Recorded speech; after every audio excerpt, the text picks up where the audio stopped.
Hey everyone, my name is Penny Zanker, and it's time to reset. This podcast goes beyond just navigating change.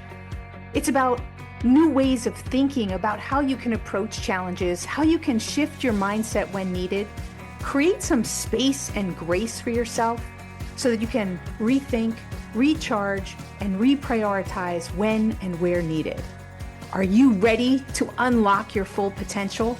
Thank you for hitting play and sharing this next episode with me. It's time to reset.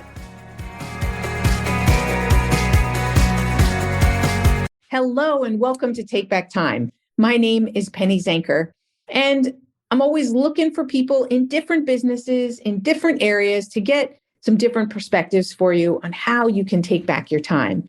And today I have Tommy Mello with me. And, like many business owners out there, he says he didn't grow up with a silver spoon, but he's worked his butt off to figure out what works. And he's developed his business into a greater than a $50 million business with over 360 employees. And so he shares on our show some really great practices as a leader of what he does to help to create greater loyalty and ownership within his team. Some of the practices, and he has a lot of accomplishments behind him. He's created this home service brand, and he's also written a number of books. So The Home Service Millionaire as one of them, as well as the podcast that he runs, which is The Home Service Expert. So whether you're in the service business or not, it doesn't matter. There's a way to lead your people. There's a way to grow your business. And Tommy shares some of those smart ways to do that so that you can take back time, grow faster, and more sustainably. So without further ado, let's get to Tommy. So Tommy, welcome to the show. Hey, thanks for being here. I'm excited. Yeah, so I'm excited too. You mentioned something just before we turn this on. You said that you're obsessed with business. So let's talk about that. Like some people, they knit for fun, or they go and they cycle or play tennis or whatever. So do you do business for fun? Yeah, I don't feel like I go to work at all. This past year we did 74 million. My budget for this year is 151 million, which is over 100% growth. And, I love key performance indicators. I call it BYB, better your best. And I'm not competing against anybody else because we're the largest garage door company in North America that's not franchised. And you can see the books I read all the time. Mm-hmm.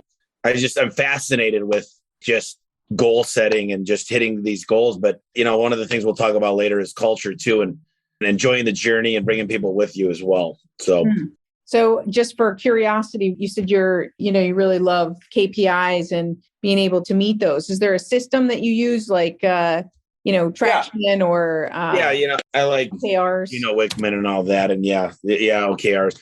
If I walked into your business, here's what I would do. I'd whiteboard out and I'd say, how much revenue do you want? And then I'd say, what's your average ticket? What's your conversion rate face to face if it's home service? And then what's your call booking rate? And then what does it cost you to acquire a customer? Those are the main 5 KPIs. And when I look at that, I can literally double a company overnight by just finding the holes. That's right. And once you got those figured out and they're good, then you just dump gasoline in it and continue to feed the engine of leads. I think what we've done pretty well in the last couple of years is I have 7 full-time trainers and 4 full-time recruiters. And I just walked upstairs. I didn't know the guys arrived today. We've got 17 guys that are training right now. They're here for a month. They just finished their apprenticeship program. And I think the key to success is building something that people want to work for. There's a guy named Darren Hardy that wrote a book, The Compound Effect. And in the book, he explains he was younger and he wrote down 100 things he wanted in his life partner and a woman. Mm-hmm. And so he wrote down all these attributes, everything, 100 things. I could only come up with 10. And he looks at his list of 100 things and goes, man, I can't get a woman like this. So he had to write down 100 things that he'd have to become in order to even be deserving of a person that he drew up. So I kind of went through the same thing, but I said, who do I got to become as a company? How do I want people to break through walls to come work here? And that's really, we just hired a dream manager, someone that's helping people accomplish dreams within the company and really let them win. And, my vision had to be so big that it's got to be able to handle 400 other employees to let them with their dreams and their visions. So absolutely. So I'm a big believer in big goals and big dreams because, I think when, kind of like the compound effect is that, there's building on top of what you have and that compounds. But also when you get that big goal, people can't think the same way just to grow incrementally. You're talking about a 10x, which means that you have to think differently. You have to approach it differently. Like you said, who do you need to become and how do you need to think around that? It's easier said than done with one person, right? You're talking about doubling your business. That means that you're also going to, increase your sales force or your team considerably in order to make that happen, correct? Yes. And it's about infrastructure and systems and KPIs and goal setting, but really becoming a powerful delegator. And one of the things that's very hard, and I told you before we got on here, is there's certain things I have to do. But for the most part, I don't open up my own email. I don't open up my own mail. I trust a lot of people to do a lot of things. And as good as I might sound, I'm horrible at so many things. And I've identified my weaknesses and hired around them. And I think that's key, is I don't have anybody that's a visionary, because if I did, we'd be probably butting heads. I have everybody or here. You'd be even higher than before. Yeah. Never know. A lot of integrators, though. These people around me. I mean, I'm sitting on the shoulders of giants. I mean, my staff, I call them my coworkers. There's just my internal customers. They're the most amazing people. And, I've got this great ideas, but I can't do a lot of it. So they do it for me. Right. So that's what I want to talk about is your people, right? That's right now with, the great resignation, you're hiring a lot of people. I don't know if you're seeing people resign as well.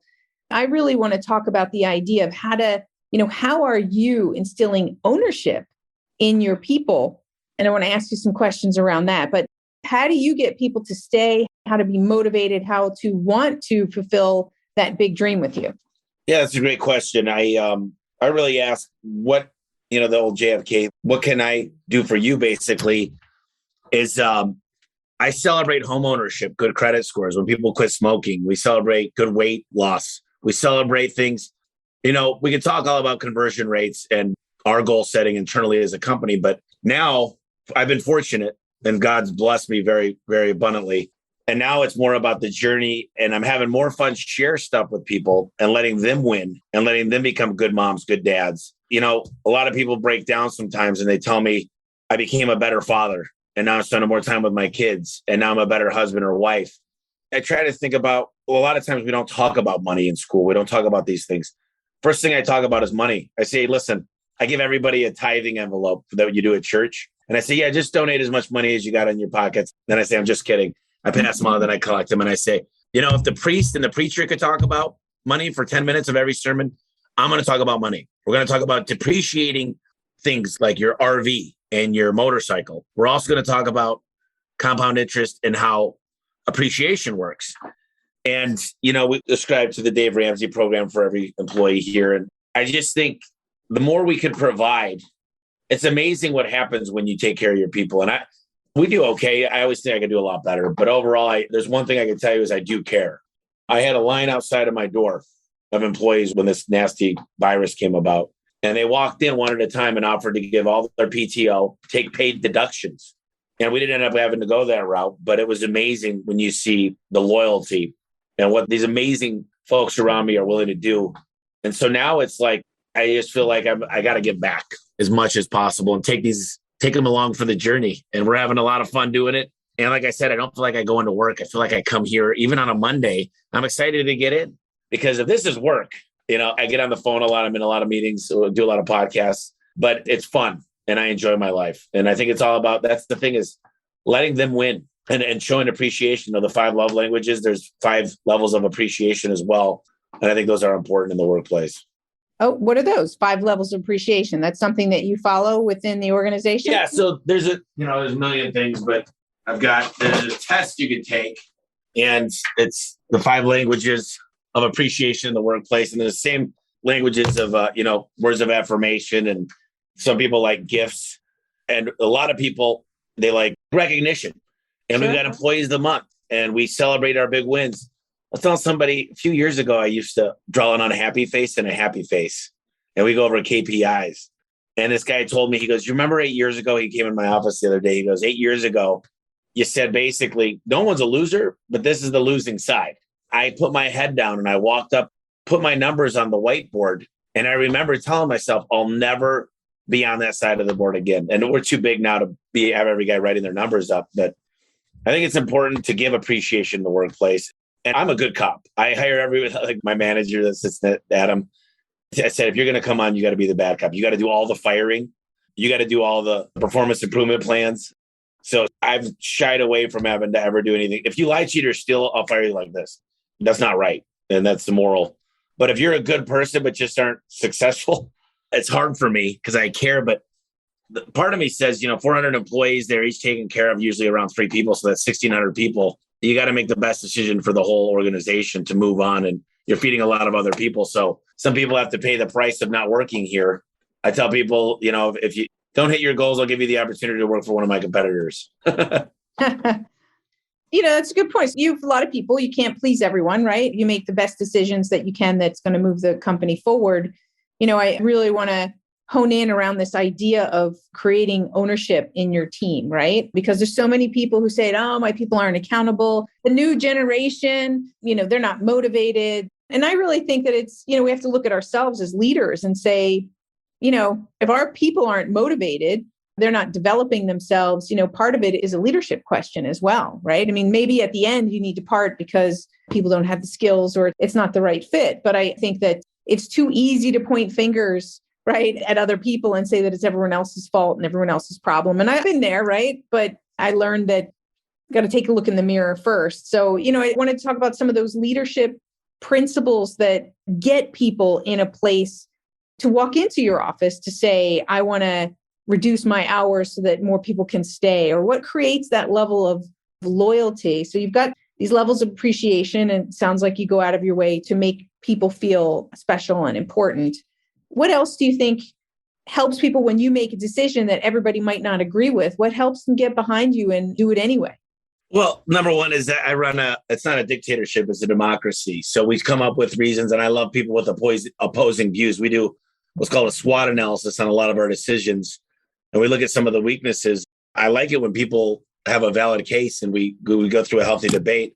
We set our budget, like I said, 151 million. And I asked my president of the company to not be there. I said, I need you to push, but I need them to come up with the ideas. So what I try to do is I plant little seeds and I water them. And I don't think people realize I'm doing this, but I help them come up with a solution that they feel like is their idea. And most of the time it is their idea, but I sway them in a direction. But if I set the budget of 151, if I'm understanding correctly, you set the frame. Yep. And am I understanding that you'll get them, let's say your leadership team or whoever it is that you're having work on a particular problem, you'll get them in a workshop and they'll work it through together? Is that something? Yeah. So letting them come up with some of the ideas, and then just, I think a lot of times I had a guy teach me 7 Power Contractor. His name's Al Levy. We've got manuals. We've got an org chart. We've got a depth chart. We know who's in control of certain departments. There's leadership. There's delegation. And a manual, people say manual's manual, right? But here's the thing.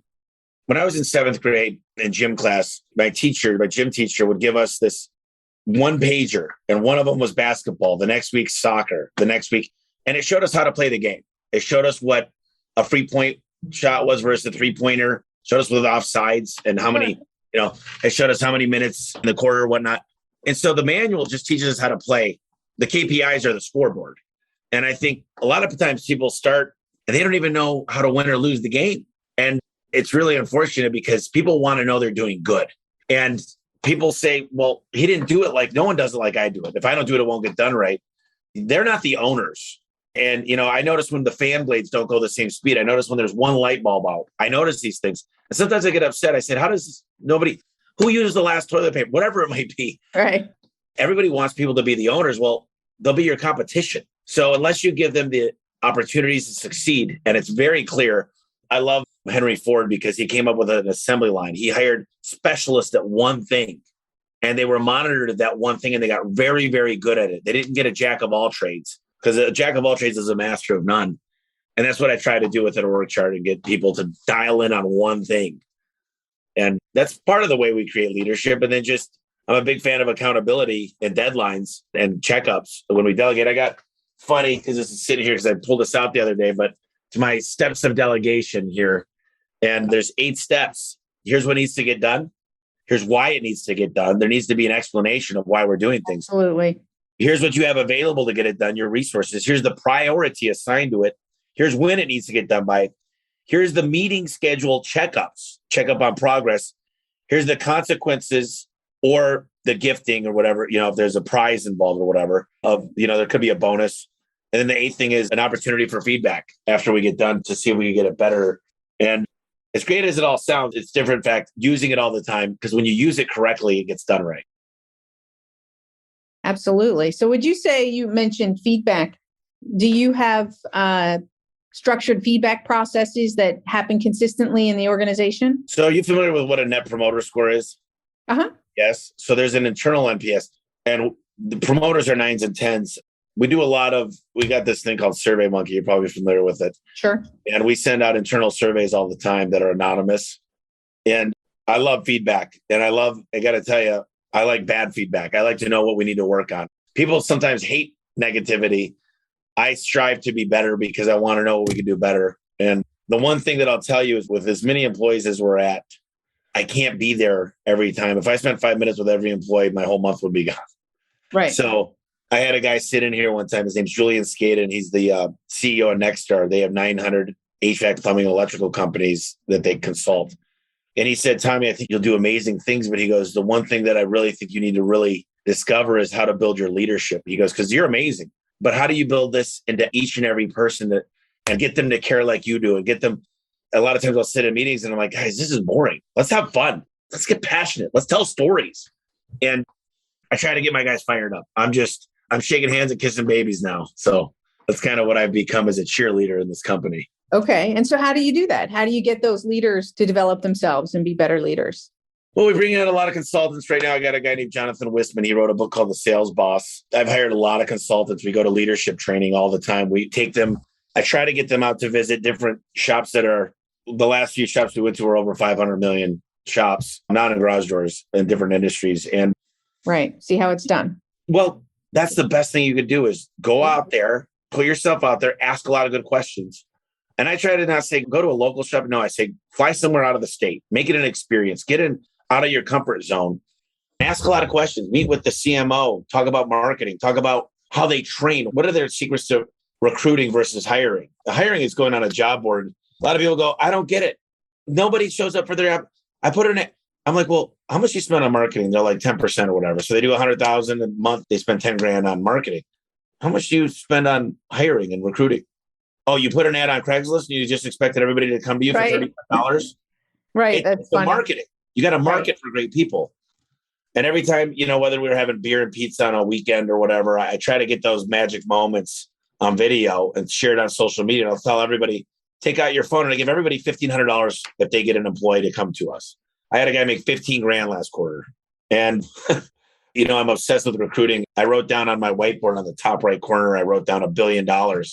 And I drew a line to the bottom left, and I drew 5-year increments. And I said, how to get to $1 billion? Well, a good technician will do 500 grand a year. So we need 2,000 technicians.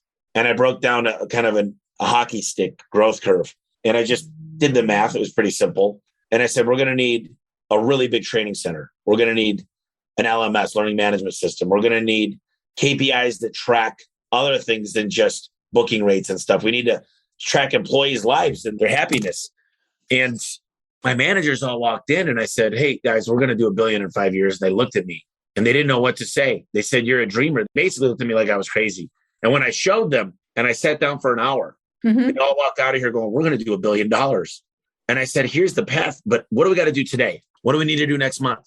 A lot of people have these crazy dreams, but they don't have any way to get there. And I think what needs to happen today in my business, in my life to change. Everybody's got next week. Next week, I'll quit smoking or quit drinking or start working out or go on a diet, whatever it is. What do I need to do today to make these things happen? And it's taking action today. And I think it's hard for a lot of people to do that. Absolutely. Well, what I heard from you was a couple different things. First of all, you said it earlier as well, whatever, shaking hands, kissing babies, whatever. You're sharing the passion, that your passion is contagious. And when you're passionate about it, they're going to be like, whoa, okay, tell me more, right? So they're interested in it. So I heard that. That's important that the leader brings their passion of their vision. I heard you say that you break down the path, right? It's one thing to throw a big number out there.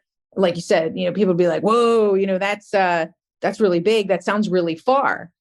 but a lot of times they don't recognize where the gap is and how much easier it is when you break it down the way that you did, right? Well, that means this many technicians, with this much. And then it makes it, okay, it's a clear path. It's doable, right? So I think that you help to take that vision and you help to simplify it for them in the kind of clarity that they can own it. Yeah, it's got to be digestible. You remember What About Bob, the old movie? Uh-huh. Where he was like, baby steps. I don't know why I just thought of that, but it's literally, it's you crawl before you walk before you run before you sprint. And understanding that just getting started is half the battle. I tell my guys, someone will have an amazing day and I'll get them to the front and I'll have them talk. And I say, what's the key thing? What did you do? And it's always the same answer. And I said, let me guess. All you got to do is ask.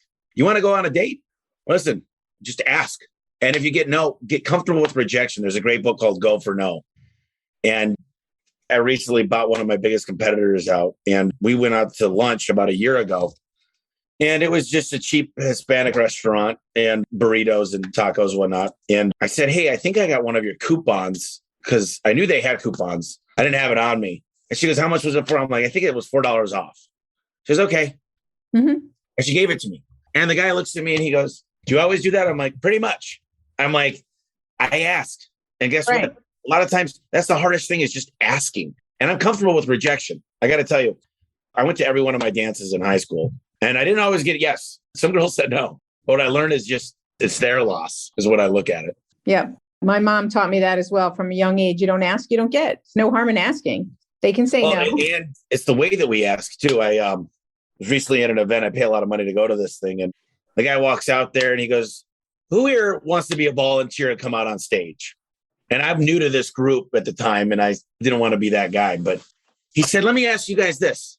Who here wants to be the best husband or wife, become a better natural leader, have the best sex life ever, have a different way of their walk? And he starts going off, and literally for 5 minutes, and he goes, when you get off this stage, your life will be changed forever. There'll be a twinkle in your shine in your eye, a glimmer. And then everybody was begging to go on stage after that. And so I start with, listen, I don't have any kids. I want kids here the next 10 years. I'm getting old, but I guess I don't have a bubble here. But when I have a kid, whether it's a boy or a girl, boy in particular, is if you ask a girl out, first thing you did is smile.